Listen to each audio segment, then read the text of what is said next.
안녕하세요. 하이퍼학원 진학팀의 김영준입니다.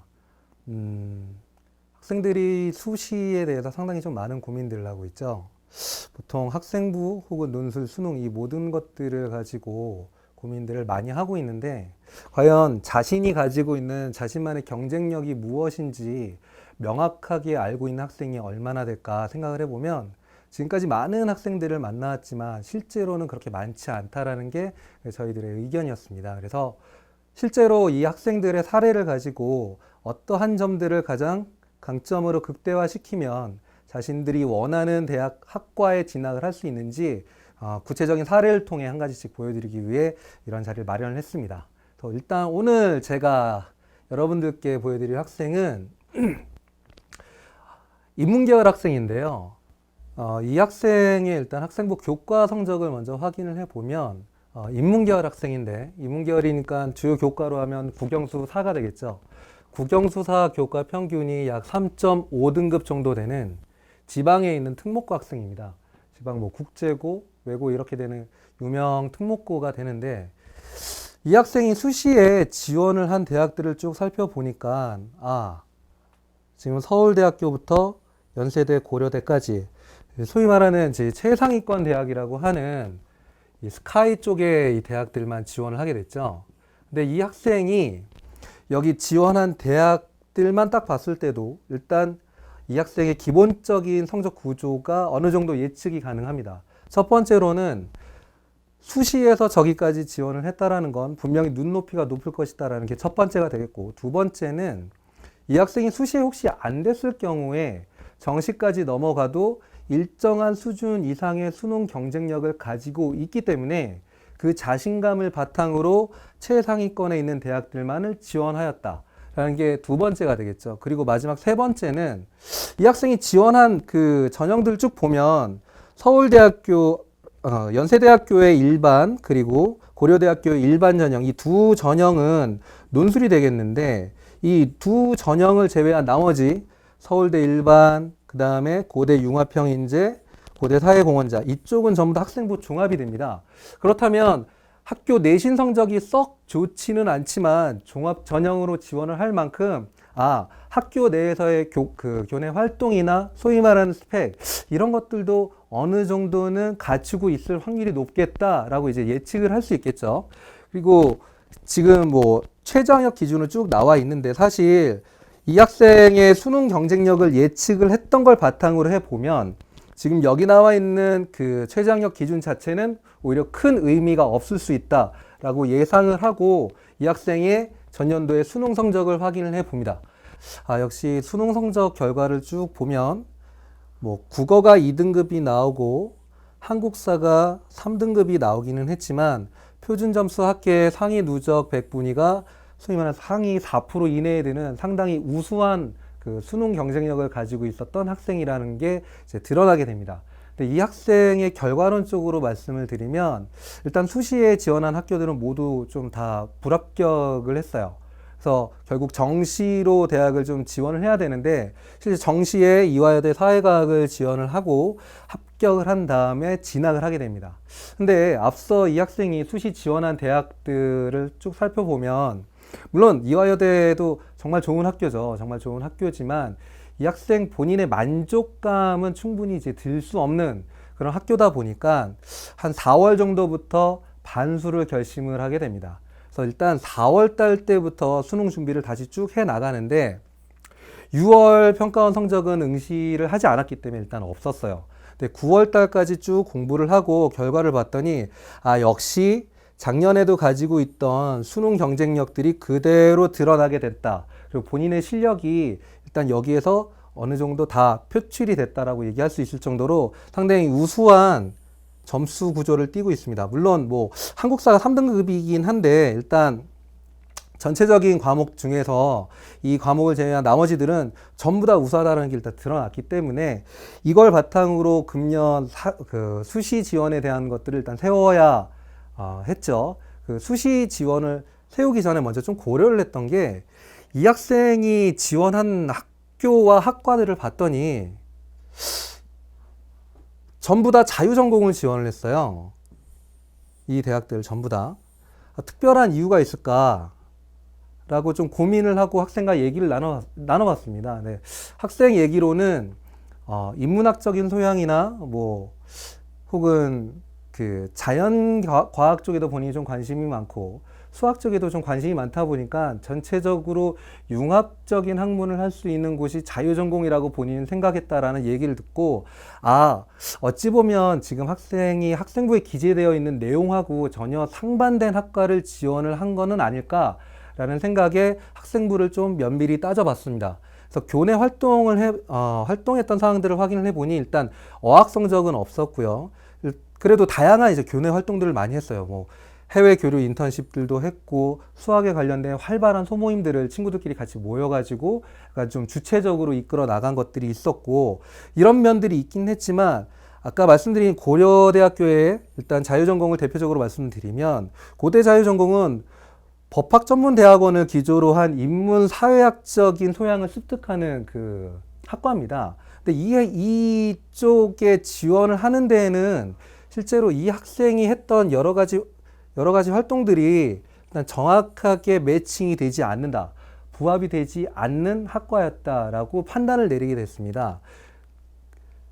그리고 또 하나 약간 좀 의아해 하실 수 있는 게, 이 학생이 앞에서 보시면은 사회공헌자라고 하는 좀 전형을 지원을 하게 되죠. 이 사회공헌자는 국가유공자 같은 경우에 그 국가유공자의 자손들이 지원을 할 수 있는 건데, 일반적으로 학생부 뭐 종합 아니면은 논술 전형보다 극히 여기에 해당하는 학생들이 좀 적은 관계로 실제로 합격할 수 있는 문은 상대적으로 좀 더 넓다라고 이제 생각을 할 수 있습니다. 이 학생 같은 경우에 좀 더 좋은 케이스가 되는 거였겠죠. 근데 왜 고대는 지원을 했는데 연세대학교는 지원을 하지 않았을까? 여기에는 약간 좀 몇 가지 이유들이 있긴 합니다. 첫 번째로 2015학년도에는 연세대학교의 사회공헌자, 사회배려자, 그리고 다자녀를 합산을 해서 선발을 하게 됩니다. 그 모집 단위가 지금 고대 같은 경우에는 25명을 사회공헌자로 모집을 하게 되는데, 연세대 같은 경우에는 이 모든 세 가지 전형을 다 합쳐서 50명을 선발을 하게 되거든요. 통합적으로 하다 보니까 이쪽에 과연 메리트가 있는 게 배려자인지 공헌자인지 아니면 다자녀인지 좀 알 수 없는 관계로 지원을 일단 첫 번째 꺼리게 됐다는 게 이유가 되는 거고요. 두 번째는 아무래도 학생들의 선호도가 연세대학교가 요즘에 좀 더 높습니다. 고려대학교보다. 실제로 2015학년도 연세대학교의 사회공헌자 배려자 이쪽에 지원을 한 실질 경쟁률은 약 14.1대 1을 나타내게 됩니다. 일정 배수를 선발을 1단계에서 하고 2단계 면접을 진행을 하는 이 전형에서 보통은 한 3에서 5배수 정도를 선발을 하게 되는데, 1단계에서조차 경쟁률이 뭐 3대 1 이상을 넘어가는 이런 전형이다 보니까 좀 꺼려지게 되는 거죠. 그리고 학교들마다 연세대학교나 고려대학교나 추구하는 그 학생들의 선호 대상들이 있습니다. 이런 것들을 찾아봤을 때 자신이 가지고 있는 경쟁력, 학생부 내 교과 혹은 활동 이런 것들을 다 비교를 해보면 아무래도 연세대보다는 고려대학교가 조금 더 용이하다라는 판단하에 고려대학교의 사회공헌자 원으로만 지원을 하게 된 거죠. 그래, 이런 것들을 다 바탕으로 해서 금년도에 일단 수시에 대해서 좀 수시 지원을 생각을 하게 됐습니다.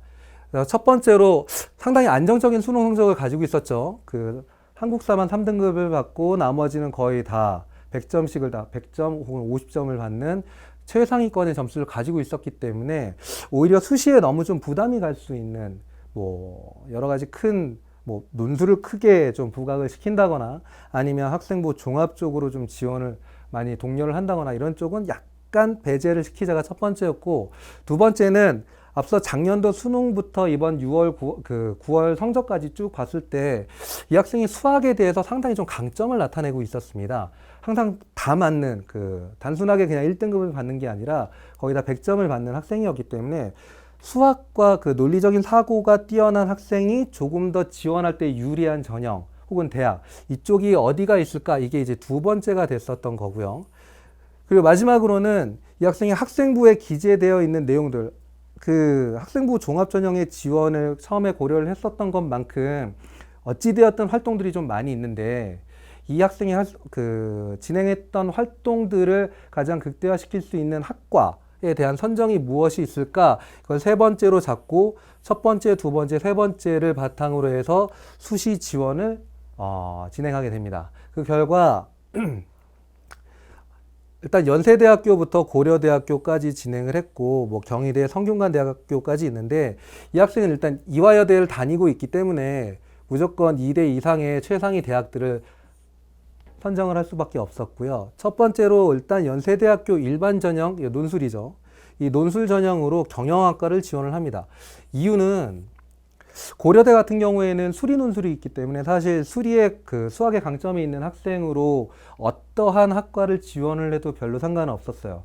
근데 연대 같은 경우에는 인문사회 논술을 보기 때문에 수학에 강점이 있는 학생들이 지원을 한다고 큰 메리트가 있는 학과들은 아니었다.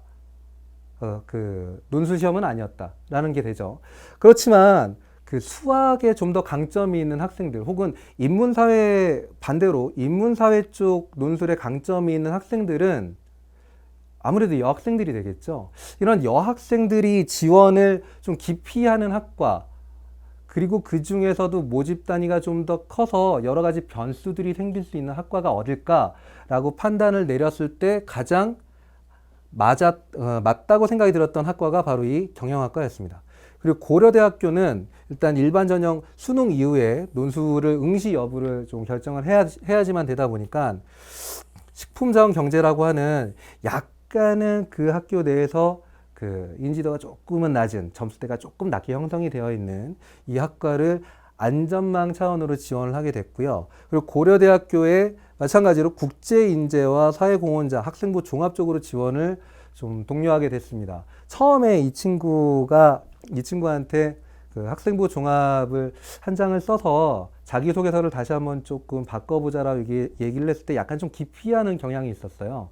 이유가 전년도에 자신이 썼던 대학 학과 그리고 전형들을 봤을 때 자기소개서에 너무 매진을 하다 보니까 실제적으로 수능 공부에 약간 좀 후반부에 가서 소홀히 하는 경향이 많이 있었다.